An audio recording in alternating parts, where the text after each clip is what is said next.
Hello and welcome to the wonderful world of economics. Yes, friend. Today we are going to discuss one more piece of knowledge in the journey of supply analysis, that is shift and movement in supply. This topic is the center of attraction in the supply analysis. क्योंकि supply analysis की हमने पूरी journey देखी, beginning from what is stock, what is output, what is supply, individual supply क्या है, market supply क्या है, कौन से ऐसे डिटर्मिनेंट्स हैं जो सप्लाई को अफेक्ट करते हैं, और फाइनली अल्फ्रेड मार्शल ने हमें सिखाया कि law of supply with the help of assumption and exception. Now finally we are going to discuss what is the shift and movement in the supply curve. हमें supply curve पे किस तरह की shifting और मूवमेंट्स नज़र आती हैं in a very easy way, as you always know कि simplicity is our main motto. Now हम डिस्कस करते हैं सप्लाई एनालिसिस में शिफ्ट, सप्लाई एनालिसिस में मूवमेंट. जब हम शिफ्ट और मूवमेंट की बात कर रहे हैं तो आपको कुछ याद आ रहा होगा, और वो ये याद आ रहा होगा कि आपने शिफ्ट और मूवमेंट इन डिमांड भी किया है. क्योंकि जैसे ही जर्नी आपकी डिमांड एनालिसिस की कंप्लीट हुई तो फाइनल में आपको मार्शल ने सिखाया कि इस डिमांड कर्व में शिफ्ट भी पॉसिबल है, मूवमेंट भी पॉसिबल है. ऑन द सिमिलर ग्राउंड उसी तरह से सप्लाई एनालिसिस की जर्नी भी हमारी फिनिश हुई. अब उसमें भी हम सीखेंगे कि किस तरह से सप्लाई कर्व में शिफ्ट आता है, कभी हमारी मूवमेंट होती है, यानी मूवमेंट डाउनवर्ड है या अपवर्ड है, या शिफ्ट राइट साइड है या लेफ़्ट साइड है. ये सब हम आज सीखने वाले हैं in a very easy way. Now जो शिफ्ट और मूवमेंट है ये डिवाइड होता है दो कैटेगरी में. Number 1 A part variation in supply, दूसरा है changes in supply. First part क्या है फ्रेंड्स? Variation in supply. ये वेरिएशन हमें क्यों दिखाई देता है? हमने ऑलरेडी किया है. ये वेरिएशन हमें दिखाई देता है only because of important factor that is price. वो हमें प्राइस की वजह से दिखाई देता है. और चेंजेस इन सप्लाई हमें क्यों दिखाई देता है? It is only because of factors affecting on supply. क्योंकि बहुत से फैक्टर्स हमने डिस्कस किया कि सप्लाई को शफल कर रहे हैं, आइदर इंक्रीज और डिक्रीज. तो उन फैक्टर्स की वजह से अगर आपका सप्लाई का right side left side shift होता है तो that is called changes in supply. लेकिन अगर प्राइस की वजह से सप्लाई में चेंज आता है तो that is called variation in supply. तो पहला डेफिनेशन किसका देखते हैं फ्रेंड्स? Variation in supply. बहुत इजी डेफिनेशन है. क्या कहेंगे? When change in quantity supply is found due to change in price.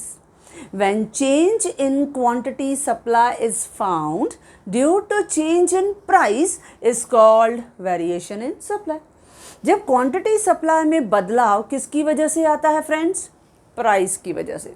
When change in quantity supply is found due to change in price, that is called variation in supply. It is divided into two parts. Number 1 expansion in supply, यानी supply का बढ़ना, और दूसरा contraction in supply, यानी supply का कम होना. जब हम कहते हैं expansion in supply यानी सप्लाई बढ़ी है, किसकी वजह से? प्राइस की वजह से. तो आप सोचो क्या हुआ होगा प्राइस में? जब प्राइस राइज होती है तो ही एक्सपांशन दिखाई देता है, यानी there is rise in the price. जब प्राइस राइज होती है तो मोर क्वांटिटी सप्लाई करता है, क्योंकि some time seller are interested to supply more. क्यों? Due to rise in price. ये हमने पढ़ा है पूरे सप्लाई के स्टडी में, एनालिसिस में हमने ये बहुत बार डिस्कस की ना. उसी को ही थोड़ा और डीप लेके गया मार्शल, और उसने हमें सिखाया कि किस तरह से हमारे सप्लाई कर्व में थोड़े शिफ्ट और मोमेंट्स हम ऑब्जर्व कर सकते हैं. तो पहले हम देखेंगे ये पूरी थियोरी, और बाद में फाइनली डिस्कस करेंगे कि ये क्वेश्चन आपके बोर्ड एग्ज़ाम में कैसे पूछा जाता है.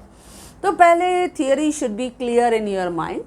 ये समझ में आ गया, उसके बाद लिखना it is very easy task for you.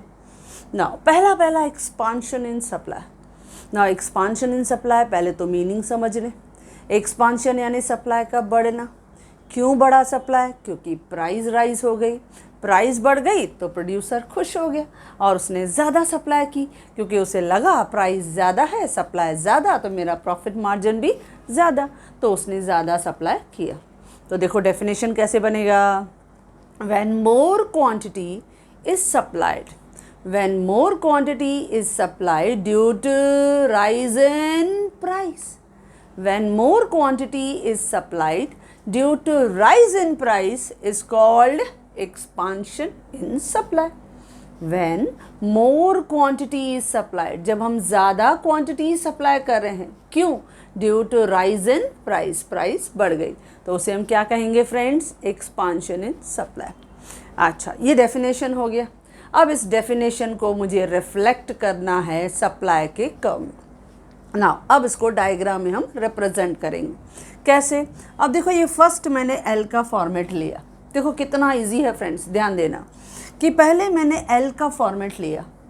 X axis पे क्या दिखाते हैं? हमेशा की तरह, क्योंकि ये सप्लाई एनालिसिस की जर्नी है, तो एक्स एक्सिस पे क्या दिखाएंगे? Quantity supply. और वाई एक्सिस पे हमेशा कौन बैठा रहता है? Price, as always price. अच्छा, अब हमने ये दिखाया, अब ये हम शिफ्ट कहाँ दिखा रहे हैं? सप्लाई कर्व में।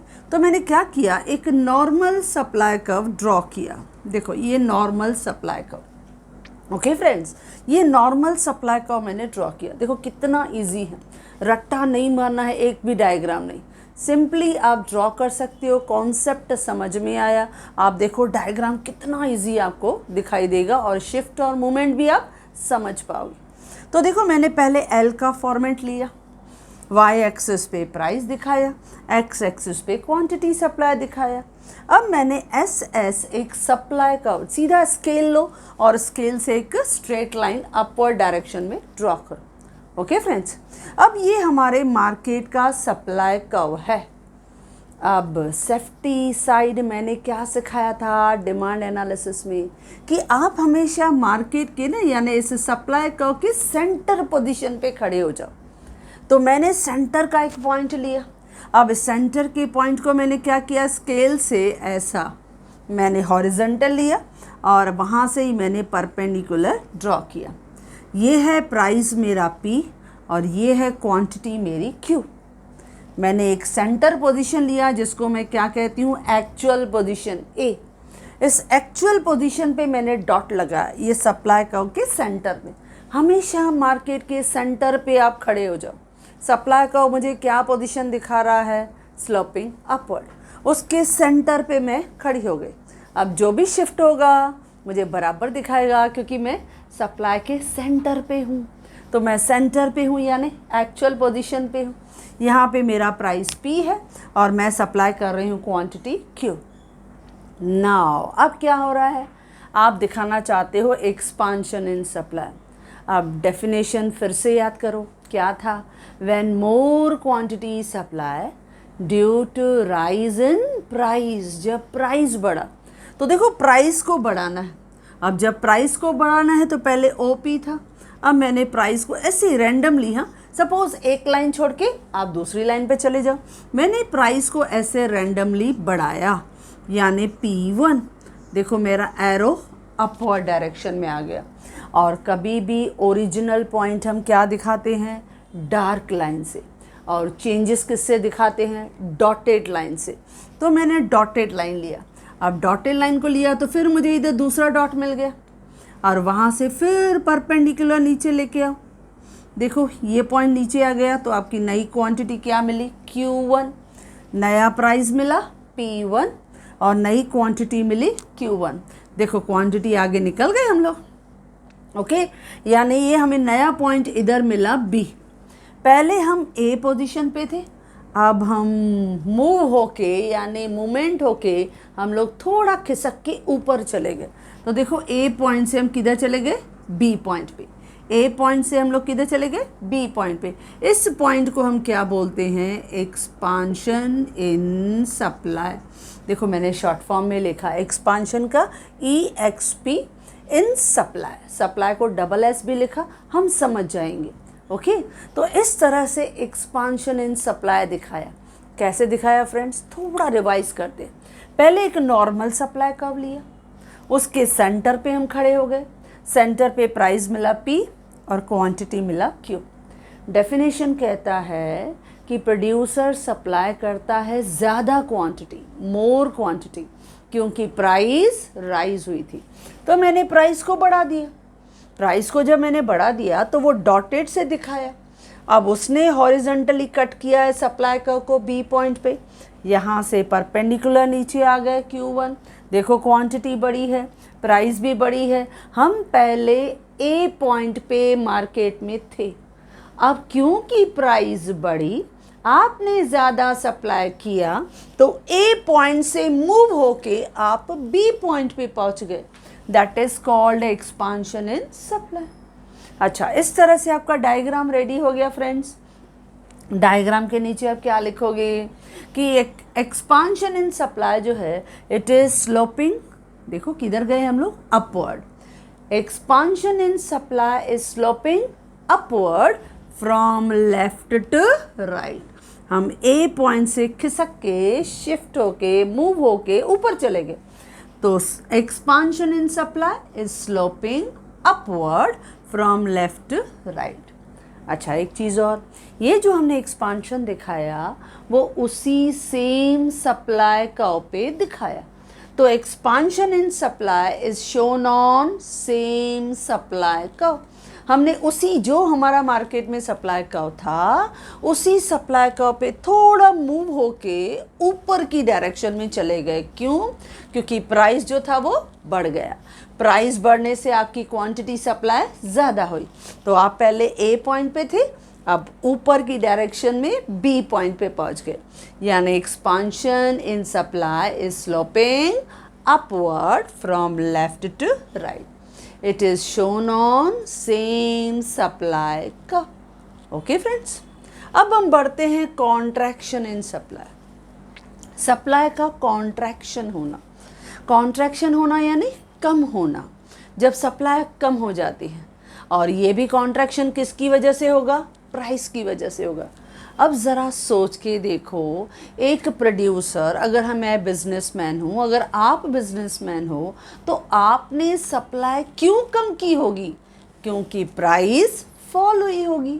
जब प्राइस फॉल हो गई तो आपका इंटरेस्ट कम हो गया, आपकी विलिंगनेस कम हो गई और आपने क्वांटिटी कम सप्लाई की। तो जब लेस क्वांटिटी सप्लाई हुई फ्रेंड्स, क्यों? क्योंकि प्राइस फॉल हो गई। उसे हम क्या कहते हैं?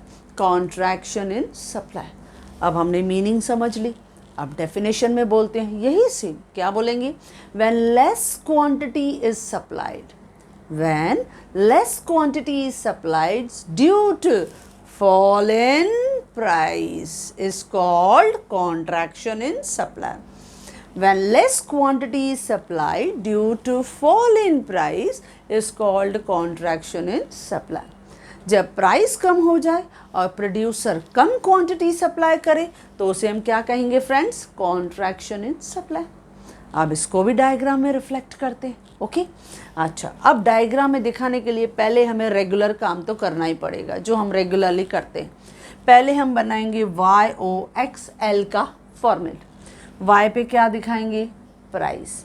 एक्स एक्सिस पे क्या दिखाएंगे? क्योंकि जर्नी ऑफ सप्लाई एनालिसिस है तो यहाँ क्वांटिटी सप्लाई लिखेंगे। ओके, फिर स्केल लो और स्केल लेके एक सप्लाई कर्व ड्रॉ कर दो। ये नॉर्मल स्ट्रेट सप्लाई को आपने ड्रॉ कर दिया। अच्छा, हमेशा की तरह सेंटर पोजीशन में हम खड़े हो जाते हैं, यानी सेंटर पोजीशन में आपने एक हॉरिजॉन्टल लाइन ड्रॉ किया प्राइस, और उसके बाद क्वांटिटी दिखा दिया Q, और ये है हमारी एक्चुअल पॉइंट A। ओके, ये है हमारी प्राइस, दैट इज़ हमने दिखा दिया, ये है ओरिजिनल प्राइस, और यहाँ क्वांटिटी Q और एक्चुअल पोजीशन A। अब हमने डेफिनेशन क्या कहा कि when less quantity is supply due to fall in price. अब प्राइस को फॉल करना है तो फिर मैंने रैंडमली यहाँ प्राइस को फॉल किया। एक लाइन छोड़ के दूसरी लाइन पे नीचे आ जाओ। देखो मैंने प्राइस को रैंडमली फॉल किया, P1 प्राइस को फॉल किया, यानी एरो नीचे की डायरेक्शन में आया क्योंकि मैंने प्राइस को फॉल किया। तो यहाँ मुझे एक दूसरा पॉइंट मिला। अब यहाँ से फिर परपेंडिकुलर, देखो मैं नीचे आ रही हूँ परपेंडिकुलर, तो क्वांटिटी मिला Q1। देखो आपकी क्वांटिटी पीछे हो गई, पहले की क्वांटिटी ज़्यादा है, आपकी क्वांटिटी कम है, पीछे हो गए हम लोग, यानी एरो पीछे की डायरेक्शन में जा रहा है, दिखा रहा है कि as a producer you are supplying less quantity, आप कम क्वांटिटी सप्लाई कर रहे हो। तो यानी पहले हम ए पॉइंट पे थे, अब आ गए हम नीचे की पॉइंट पे, यानी मूव होके ए से बी नीचे खिसके, नीचे मूवमेंट हुआ, इसको हम क्या कहते हैं, कॉन्ट्रैक्शन इन सप्लाई। ये सप्लाई का कॉन्ट्रैक्शन हमें दिखाता है। पहले हम ए पॉइंट पे थे, यहाँ से मूव होके थोड़ा खिसक के उसी सप्लाई कर्व पे नीचे आ गए। तो इस डायग्राम का एक्सप्लेनेशन कैसे लिखेंगे, बहुत सिंपल। देखो फर्स्ट पॉइंट लिखेंगे कि ये जो कॉन्ट्रैक्शन इन सप्लाई है, जिसमें हम ए पॉइंट से बी पॉइंट पे खिसके हैं, तो contraction in supply is sloping downward, नीचे की तरफ आ रहा है। Contraction in supply is sloping downward, लेकिन देखो ध्यान देना, राइट लेफ्ट, डाउनवर्ड आ रहे हैं लेकिन राइट से लेफ्ट की तरफ। तो contraction in supply is sloping downward from right to left. Here we move from point A to B, यहाँ पे हम ए पॉइंट से बी पॉइंट पे मूव हुए हैं ऑन सेम सप्लाई कर्व। हम उसी सप्लाई कर्व में ए पॉइंट से खिसक के किधर चले गए, बी पॉइंट पे चले गए। तो देखो हमने कॉन्ट्रैक्शन बता दिया। कॉन्ट्रैक्शन में फिर से हम देखते हैं, हमने क्या देखा, पहले ए पॉइंट पे थे, हमारा पी प्राइस था और क्वांटिटी ओरिजिनल क्यू था। जैसे ही प्राइस फॉल हुआ तो आपने मार्केट में क्वांटिटी को कम सप्लाई किया, प्राइस हमने रैंडमली फॉल किया, उसने जाके सप्लाई कर्व को टच किया, यहाँ से परपेंडिकुलर लेके आए तो देखो क्वांटिटी कम हो गई। तो आपने जब प्राइस कम हुआ तो सप्लाई भी कम कर दिए। अब पहले हम ए पॉइंट पे थे, खिसक के किधर आ गए, बी पॉइंट पे, यानी डाउनवर्ड आए हैं। तो contraction in supply is sloping downward from right to left. Here we move from point A to point B on same supply curve. Explanation over, हो गया। अब देखो हमने एक्सपांशन भी बताया, कॉन्ट्रैक्शन भी बताया। अब अगर मैं दोनों को ज्वाइन करूं, यानी एक्सपांशन और कॉन्ट्रैक्शन दोनों को ज्वाइन करूं, तो मुझे क्या मिलेगा, वेरिएशन इन सप्लाई, क्योंकि वेरिएशन इन सप्लाई में तो दोनों आते हैं, एक एक्सपांशन इन सप्लाई और दूसरा कॉन्ट्रैक्शन इन सप्लाई। तो हम दोनों साथ में भी दिखा सकते हैं। पहले मैंने इंडिविजुअली दिखाया आपको और बाद में हम साथ में दिखा रहे हैं। हम डिस्कस करेंगे कि ये डायग्राम हमें किस तरह से लास्ट में यूज़फुल होंगे, यानी ये क्वेश्चन आपको बोर्ड में कैसे लिखना है। फिलहाल हम समझ रहे हैं कि एक्सपांशन और कॉन्ट्रैक्शन को कंबाइन कर रहे हैं। क्या दिखा रहे हैं फ्रेंड्स, वेरिएशन इन सप्लाई। तो सपोज ये मैं थर्ड डायग्राम ले रही हूँ और इस थर्ड डायग्राम में भी मैंने YOXL का फॉर्मेट लिया। ओके फ्रेंड्स, वाई एक्सिस पे प्राइस बैठा है और एक्स एक्सिस पे क्वांटिटी सप्लाई बैठा है। अब मैंने सपोज स्केल लिया और स्केल लेके हमने एक सप्लाई कर्व ड्रॉ कर लिया, ये रहा सप्लाई कर्व। ओके, अब हम मार्केट के सेंटर पे आते हैं। सपोज ये मार्केट का सेंटर पोजीशन है, मार्केट का सेंटर पोजीशन है, दैट इज़ पी प्राइस। हमें मिला एक्चुअल पोजीशन यहाँ ए और यहाँ से हम परपेंडिकुलर लेके आए, दैट इज़ क्वांटिटी क्यू। ये एक्चुअल पोजीशन है। अब हम पहले क्या दिखाएंगे, एक्सपांशन। क्या था definition, when more quantity is supply due to rise in price. अब मैं रैंडमली प्राइस को बढ़ा रही हूँ, मैंने प्राइस को रैंडमली बढ़ा दिया, यानी प्राइस को अपवर्ड डायरेक्शन में दिखा दिया। फिर हम इधर न्यू पॉइंट पे आ गए, दैट इज़ बी। अब मैं यहाँ से परपेंडिकुलर लूँगी सीधा नीचे, हमें मिलेगा न्यू क्वांटिटी Q1। अब आपने प्राइस बढ़ाया तो आपने देखा आपको क्वांटिटी भी ज़्यादा मिली। हम ए पॉइंट से खिसक के मूव होके ऊपर चले गए बी। इसको हमने क्या कहा, एक्सपांशन इन सप्लाई। अच्छा, फिर हम इसी डायग्राम में दिखाएंगे कॉन्ट्रैक्शन में। कॉन्ट्रैक्शन में क्या कहा, when less quantity is supply due to fall in price. अब देखो फिर से हम रैंडमली प्राइस को फॉल कर रहे हैं। अब मैं प्राइस को रैंडमली फॉल कर रही, देखो ऐसे मैंने प्राइस को P2, क्योंकि P1 मैंने ऊपर लिया है, अभी P2 मैं एरो को नीचे लेके आ रही हूँ क्योंकि मैंने प्राइस को फॉल किया। अब मुझे नया पॉइंट इधर मिला, अब C, फिर यहाँ से परपेंडिकुलर नीचे लेके आए तो Q2। अब देखो क्वांटिटी कम हो गई है, पीछे चले आए। अच्छा, हम A पॉइंट पे खड़े थे, अब उससे खिसक के हम नीचे C पॉइंट पे चले आए, तो जो ये नीचे हम आए हैं इसको हम कहते हैं कॉन्ट्रैक्शन इन सप्लाई। ये हमारे सप्लाई का कॉन्ट्रैक्शन है। तो इस तरह से मैंने ये कंबाइन, एक्सपांशन और कॉन्ट्रैक्शन को हम कंबाइन भी दिखा सकते हैं। अपवर्ड एक्सपांशन यानी expansion in supply sloping upward from left right. Here we move from point A to point B on same supply curve. लेकिन contraction in supply is sloping downward from right to left. Here we move from point A to point C on same supply curve. तो ये है हमारा variation in supply. हमने पूरा variation को discuss किया कि वेरिएशन दो पार्ट में डिवाइडेड होता है। When change in quantity supply is found due to change in price, जब वो प्राइस की वजह से बदलाव दिखे तो दैट इज कॉल्ड वेरिएशन। उसमें होता है एक्सपांशन इन सप्लाई और कॉन्ट्रैक्शन इन सप्लाई। जब एक्सपांशन होता है तो क्यों होता है? क्योंकि more quantity supply due to rise in price. जब प्राइस बढ़ा तो आपने सप्लाई ज़्यादा किया, तो आपका एक्सपांशन किधर दिखा? Sloping upward friends. और जब कॉन्ट्रैक्शन होता है when less quantity is supply due to fall in price, तो उसे हम क्या कहते हैं? Contraction in supply. यहाँ पे आप कहाँ जाते हो? Downward from right to left. और फिर दोनों को कंबाइन करके मैंने क्या दिखाया? Variation in supply. तो हमारा फर्स्ट पार्ट इज ओवर। अब देख रहे हैं second part, that is changes in supply. अब सप्लाई में बदलाव आया है, but not because of price. वो प्राइस की वजह से नहीं आया है, it is only because of factors. कभी कभी ऐसा भी होता है कि ऐसे कुछ पॉजिटिव फैक्टर्स हो जाते हैं जो हमारे सप्लाई को इंक्रीज़ कर देते हैं या डिक्रीज़ कर देते हैं। अब जैसे से for example cost of production कम हो गई, या न्यू टेक्नोलॉजी आपने अपने फैक्ट्री में इंस्टॉल कर ली तो आपकी कॉस्ट भी कम हो जाती है और आप सप्लाई भी ज़्यादा कर पाते हो। तो ऐसे बदलाव भी आते हैं कि आपने ज़्यादा सप्लाई कर लिया। कभी कभी क्लाइमेट फेवरेबल हो जाता है, कभी क्लाइमेट अनफेवरेबल हो जाता है, कभी गवर्नमेंट टैक्सेस कम कर देती है, कभी टैक्सेस बढ़ा देती है, कभी रिसोर्सेज ज़्यादा आते हैं, कभी रिसोर्सेज कम मिलते हैं, कभी मार्केट में अच्छी कंपटीशन है, कभी का ऐसा कंपटीशन हमें मार्केट में नहीं दिखाई देती। तो so many factors are there जिसकी वजह से सप्लाई पे अफेक्ट होता है।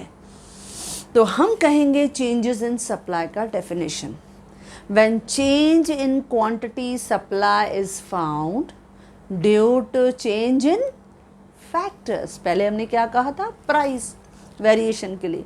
When change in quantity supply is found due to change in factors. Price को हटा के क्या लिखो? Factors. But price remain constant. Price को हाथ नहीं लगाना है, प्राइस सेम रहेगी, तो हम उसे क्या कहेंगे? Changes in supply.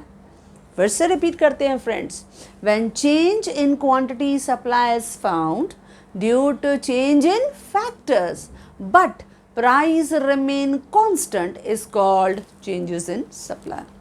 It is divided into two parts. ये भी two parts में divide होता है। Number 1 increase in supply और number 2 decrease in supply। जब supply increase होती है यानी more quantity supply हुई है, लेकिन किसकी वजह से? factors की वजह से, but price remain constant। price को कुछ नहीं हुआ होगा, factors positive आ गए होंगे, यानी transport facilities अच्छी मिली, मार्केटिंग फैसिलिटीज़ अच्छी मिली, अवेलेबिलिटी ऑफ रिसोर्सेज आपको अच्छे मिले, न्यू टेक्नोलॉजी मिली, फेवरेबल क्लाइमेट मिला, लिबरलाइज्ड गवर्नमेंट पॉलिसी है, गवर्नमेंट ने ज़्यादा सब्सिडीज़ और अलाउंस दिया, तो हमने इंक्रीज इन सप्लाई कर दिया। Quite simple. तो ये जब होता है तो इंक्रीज इन सप्लाई किसकी वजह से हुआ? फैक्टर्स की वजह से। प्राइस ने यहाँ पे कुछ भी अपना काम किया, कंट्रीब्यूट किया? नहीं फ्रेंड्स, प्राइस बिल्कुल सेम था। तो चलो अभी डेफिनेशन करते हैं इसका, समझ गए हम इसको। तो डेफिनेशन में क्या बोलेंगे? When more quantity is supplied due to change in factors but price remain constant is called increase in supply. फिर से देख लेते हैं।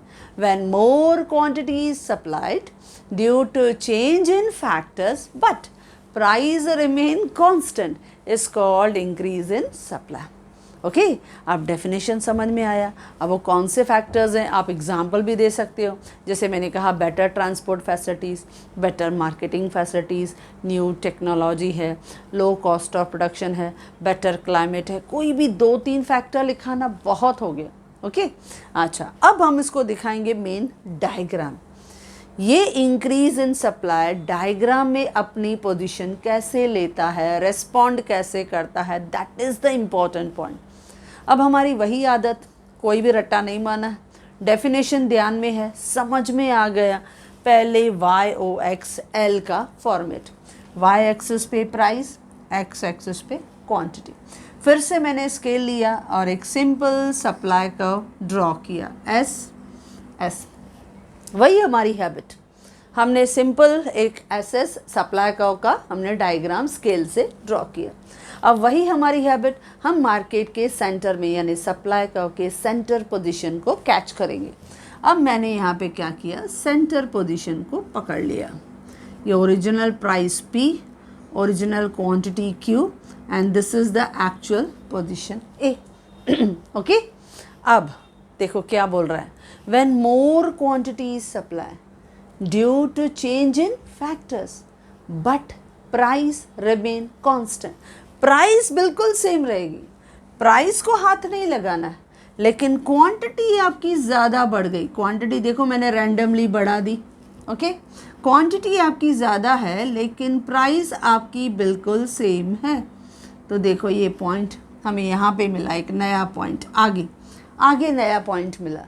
तो आप क्या करोगे फ्रेंड्स, ये जो स्केल है आप ओरिजिनल पे रखोगे और रख के उसको ऐसे पैरेलल सेम वे में स्केल को ऐसे पैरेलल ड्रॉ करोगे।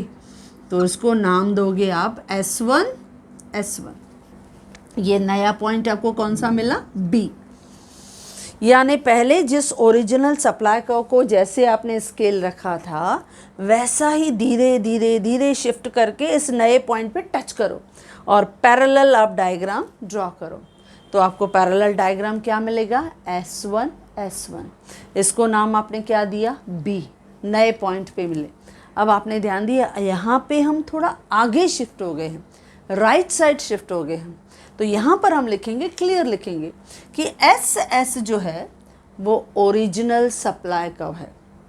SS जो है वो ओरिजिनल सप्लाई कर्व है और S1 जो है, जो हमने आगे की तरफ शिफ्ट किया, इसको हम नाम देंगे इंक्रीज इन सप्लाई। ये सप्लाई में इंक्रीज हुआ है, आगे की शिफ्ट हो गया। तो हम क्या लिखेंगे? SS is original supply curve and S1 is increase in supply curve। अच्छा, ये जो इंक्रीज इन सप्लाई कर्व है यानी जो नया सप्लाई कर्व हमें मिला, it is shifted on right side of original supply curve. ये ओरिजिनल सप्लाई कर्व के राइट साइड में चला गया, आगे की तरफ चला गया। क्यों? क्योंकि क्वांटिटी ज़्यादा सप्लाई की। जब प्रोड्यूसर ने ज़्यादा क्वांटिटी सप्लाई किया क्योंकि उसके पास फैक्टर बहुत अच्छे हो गए, लेकिन प्राइस कुछ भी नहीं बदला, तो सेम लेवल पे आगे चले गए और क्वांटिटी बढ़ गई, तो आपको नया सप्लाई कर्व मिला, बिल्कुल नया सप्लाई कर्व। तो इसका एक्सप्लेनेशन कैसे लिखेंगे friends? SS is original supply curve और S1 is increase in supply curve. फिर लिखेंगे सेकेंड पॉइंट में, increase in supply curve is shifted on right side of original supply curve. Okay, और third point भी लिखेंगे क्योंकि यहाँ पे हमने देखा हमें नया सप्लाई कर्व मिला।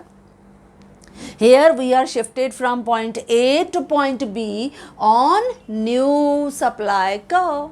हम नए सप्लाई कर्व पे आ गए हैं, हमारे सामने नया सप्लाई कर्व मिला, जबकि हमने एक्सपांशन और कॉन्ट्रैक्शन सेम सप्लाई कर्व पे देखा, लेकिन इंक्रीज जो है वो हमें नए सप्लाई कर्व को क्रिएट करके दे रहा है। तो here we shifted from A to B on new supply curve. Success, हमारा इंक्रीज ओवर। ओके फ्रेंड्स, अब हम चलते हैं डिक्रीज इन सप्लाई। जब सप्लाई डिक्रीज होती है, कम होती है, तो हम क्या करेंगे? क्योंकि फैक्टर्स ऐसे हो गए कि सप्लाई कम हो गई। जैसे हमने देखा कोविड-19 का पेंडेमिक का प्रॉब्लम हुआ, कंप्लीट लॉकडाउन हो गया इकोनॉमी में, प्रोडक्शन ही स्टॉप हो गई, तो सप्लाई कम हो गई। आपके मार्केट में रॉ मटेरियल की सप्लाई कम हो गई, लेबर की सप्लाई कम हो गई, कैपिटल की शॉर्टेज हो गई, पूरी इकोनॉमी जैसे थोड़े समय के लिए थोड़ा स्लो डाउन हो गया। तो ये क्या होता है? सप्लाई डिक्रीज़ हो गया। हमने देखा था, और स्पेशली आपकी जनरेशन ने ये प्रॉब्लम देखा है, और अभी भी आपके सराउंडिंग में ये प्रॉब्लम है। तो हम इस समय क्या करते हैं? प्रोड्यूसर ने क्या कर दिया? सप्लाई को कम कर दिया। प्राइस में कुछ नहीं हुआ, फैक्टर्स ऐसे हो गए कि आपकी सप्लाई कम हो गई, क्योंकि इस तरह के कुछ प्रॉब्लम्स जो थे, सोशल प्रॉब्लम्स जो थे, वो आ गए। अच्छा, कभी कभी ऐसा होता है कि मार्केट में रिसेशन आ गया, मंदी आ गई, तो ऐसा प्रॉब्लम आ गया। कभी कभी अवेलेबिलिटी ऑफ रिसोर्सेज कम हो गए, या ट्रांसपोर्टेशन की फैसिलिटीज़ आपके पास अवेलेबल ही नहीं थी। जैसे अभी भी देखते हैं कि जब तक आप फुल्ली बोथ वैक्सीनेटेड नहीं हो, आपको अलाउ नहीं कर रहे हैं रेलवे में, तो यानी ट्रांसपोर्टेशन में भी प्रॉब्लम हो रहा है, तो यू कैन नॉट सप्लाई मोर, आप ज़्यादा सप्लाई नहीं कर सकते हो। तो कभी कभी फैक्टर्स ऐसे दिखाई देते हैं जिसकी वजह से मार्केट में सप्लाई कम होती है। तो अगर ऐसा हुआ तो सप्लाई क्या हो जाती है? डिक्रीज। लेकिन प्राइस पे कुछ भी इफेक्ट नहीं होता। तो डेफिनेशन क्या बोलेंगे फ्रेंड्स?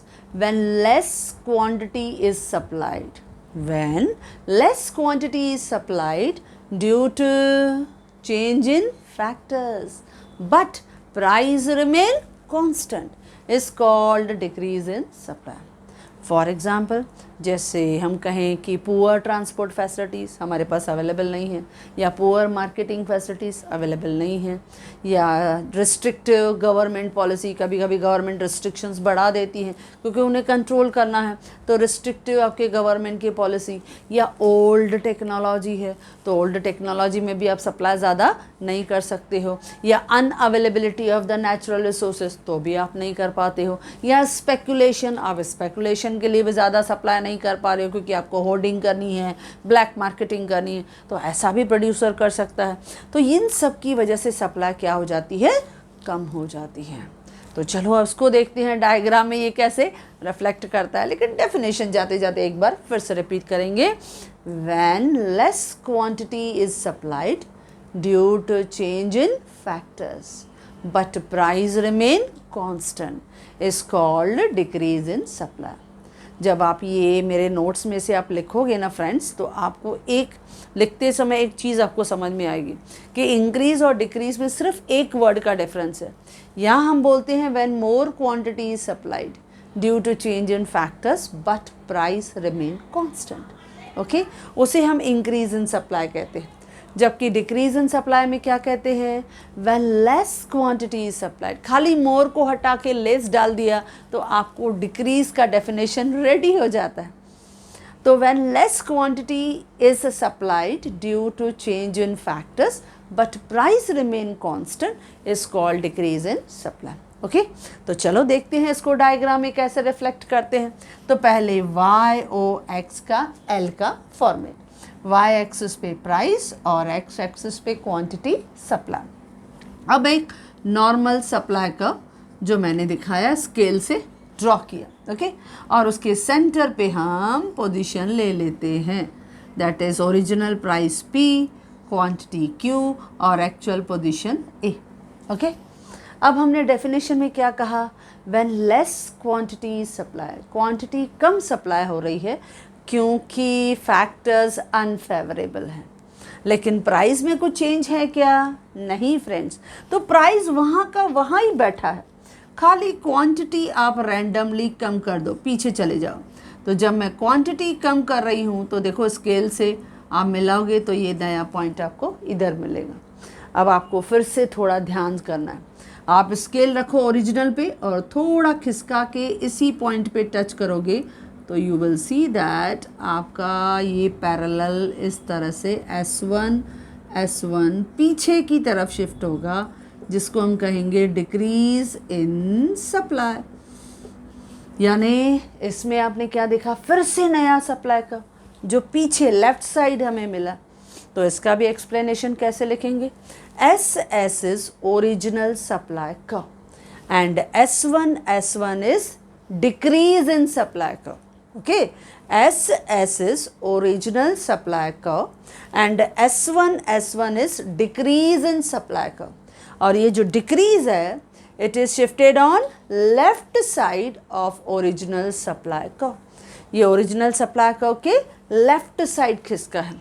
और यहाँ पे हम जब न्यू पॉइंट पे खिसके हैं यानी बी पॉइंट पे पीछे गए हैं तो थर्ड पॉइंट में क्या लिखेंगे, here we shifted from point A to point B point पे ऑन न्यू सप्लाई कर्व।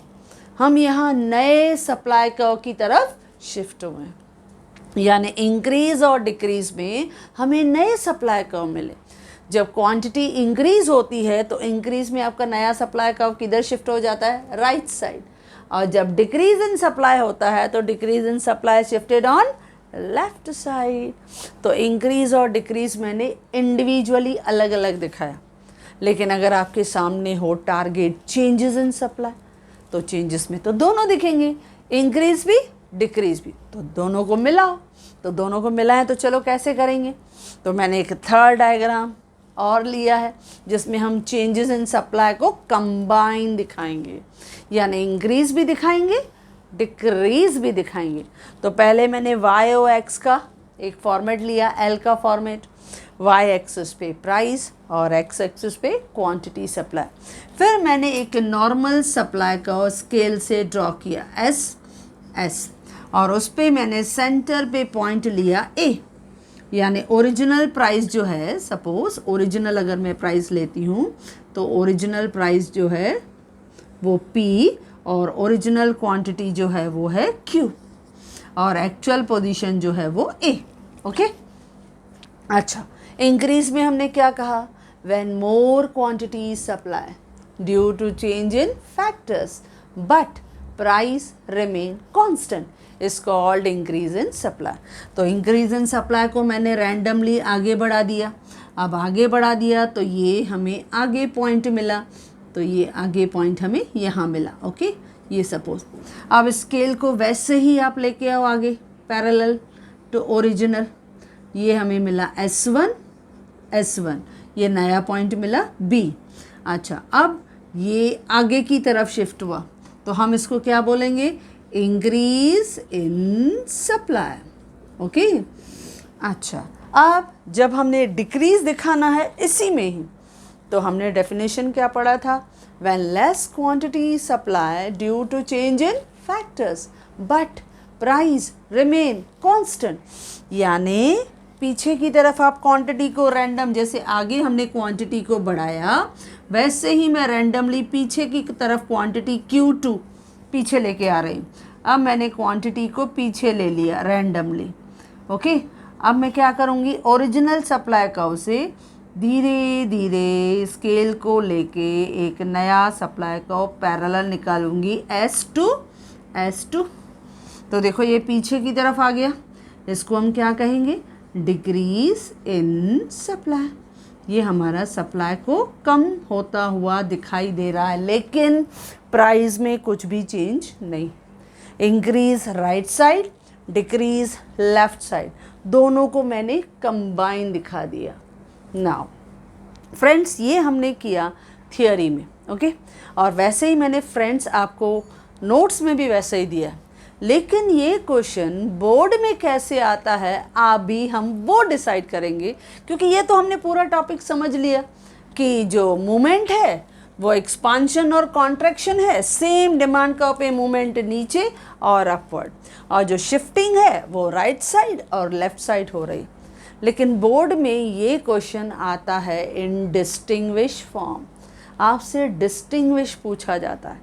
और डिस्टिंग्विश कैसे पूछे, कैसे भी पूछे, आपने कंसेप्ट समझा है फ्रेंड्स, तो नॉर्मली वो कैसे पूछेंगे, expansion in supply, increase in supply. तो देखो अगर आपने एक्सपांशन इन सप्लाई और इंक्रीज इन सप्लाई आपसे पूछा, दोनों का सप्लाई का बढ़ना, लेकिन आपको मालूम है एक्सपांशन इन सप्लाई प्राइस की वजह से होता है और इंक्रीज इन सप्लाई फैक्टर्स की वजह से होता है। तो पहला पॉइंट, सपोज उन्होंने दिया एक्सपांशन और इंक्रीज इन सप्लाई, पहला डेफिनेशन, तो आप कैसे लिखोगे फ्रेंड्स, पहला तो मीनिंग, एक्सपांशन की तरफ आप क्या लिखोगे, when more quantity supply due to rise in price is called expansion in supply। और यहाँ लिखोगे when more quantity supply due to change in factors but price remain constant is called increase in supply। आपका पहला definition का काम तो हो गया।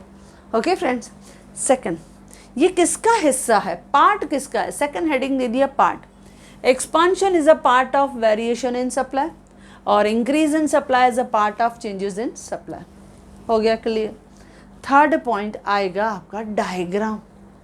आपके सामने ये डायग्राम भी रेडी है, ये डायग्राम भी रेडी है, और जब डायग्राम आता है तो उसके पीछे पीछे स्लोप आता है, तो फोर्थ हेडिंग आएगा स्लोप।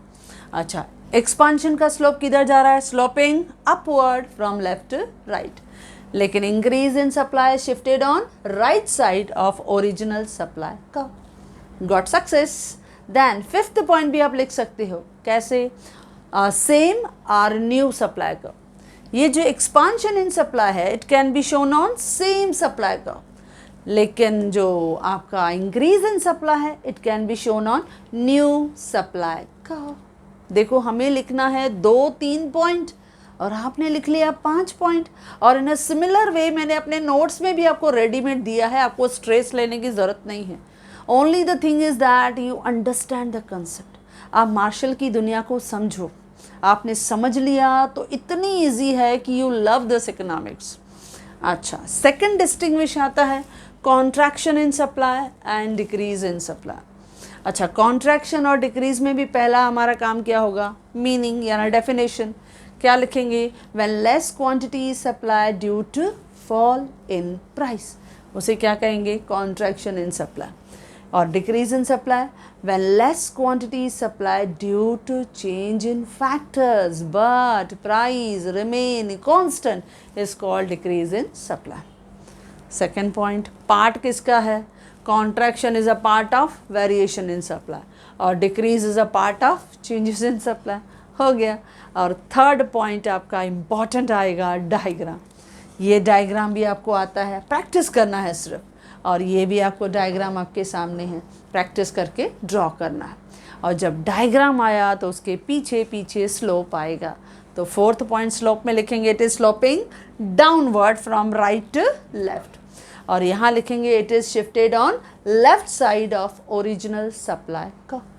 फिफ्थ पॉइंट सेम और डिफरेंट, तो यहाँ लिखेंगे कॉन्ट्रैक्शन यानी it is shown on same supply का, और इस तरफ डिक्रीज इन सप्लाई में लिखेंगे here you can show on the new supply का। यहाँ पे जो आपका डिक्रीज है यानी इंक्रीज हो या डिक्रीज हो, it can be shown on new या डिफरेंट सप्लाई का। तो देखो हमारे लिए डिस्टिंग्विश भी हो गया। अच्छा, थर्ड डिस्टिंग्विश, कभी कभी वो कह सकता है वेरिएशन इन सप्लाई और चेंजेस इन सप्लाई, ये डिस्टिंग्विश भी मैंने आपको लिख के दे दिया है। अब जब वेरिएशन और चेंजेस इन सप्लाई है तो उसका भी डेफिनेशन रेडी है कि वेरिएशन किसको बोलते हैं, when change in quantity supply is found due to change in price, तो उसे हम क्या कहेंगे, वेरिएशन इन सप्लाई। और प्राइस को हटा के खाली फैक्टर लिखो, when change in supply is found due to change in factors is called changes in supply. अच्छा, फिर सेकंड हेडिंग क्या आएगा पता है, टाइप्स। अब दोनों के दो टाइप्स हैं, इधर लिखेंगे expansion in supply and contraction in supply, और उधर लिखोगे increase and decrease in supply. अब थर्ड पॉइंट फिर से आपका स्ट्रॉन्गेस्ट पॉइंट, डायग्राम। आपके सामने ये कॉम्बाइन डायग्राम है। यहाँ पे मैंने एक्सपांशन और कॉन्ट्रैक्शन दोनों दिखाए हैं फ्रेंड्स, और यहाँ पर भी मैंने इंक्रीज और डिक्रीज दोनों दिखाए हैं। दोनों डायग्राम रेडी, यानी दोनों तरफ आप यहाँ पे वेरिएशन इन सप्लाई दिखा सकते हो जिसमें एक्सपांशन और कॉन्ट्रैक्शन दिखाया, और उस तरफ आपने चेंजेस इन सप्लाई दिखाया जिसमें इंक्रीज और डिक्रीज दोनों दिखाया। अब मेन पॉइंट, फोर्थ पॉइंट जो स्लोप है। अब आपके पास स्लोप दो हैं, इधर भी दो स्लोप है, इधर भी दो स्लोप है। तो मैंने हेडिंग कैसे दिया है डिस्टिंग्विश में, स्लोप 1 और स्लोप 2। स्लोप 1 में आप लिखोगे expansion in supply sloping upward from left to right, और उधर लिखूंगी increase in supply is shifted on right side of original supply का। और स्लोप 2 कि contraction in supply sloping downward from right to left, और decrease in supply shifted on left side of original supply curve. Or last, new and supply. Here both the changes can be shown on same supply curve, or here both the changes can be shown on new supply curve. तो देखो आपने एक topic समझ लिया, और उस topic में से आप 3 डिस्टिंग्विश आपने समझ लिया जो मोस्ट इम्पॉर्टेंट डिस्टिंग्विश है from board point of view. इसके लिए मैंने कहा this is the centre of attraction from the journey of supply analysis. क्यों कहा? क्योंकि यहाँ पे आज हमने डिस्कस किया 6 डायग्राम, और जिस तरह से मैंने आपको डिस्कस किया in the same manner I have provided in my notes. तो ये इसमें डायग्राम ड्रॉ करने की प्रैक्टिस आप ज़रूर करना। Only the thing is you should learn only the, आपने समझ लिया, सिर्फ डेफिनेशन बोलो और डायग्राम को ना आप ड्रॉ करने की कोशिश करो, आपकी प्रैक्टिस फॉर्म हो जाएगी। तो बस आपका डायग्राम करेक्ट, यानी आपकी एक्सप्लेनेशन भी सही। Okay friends, so yes, if you like this video, do share, and if you want my handwritten notes, the link is given in the description box. Thank you.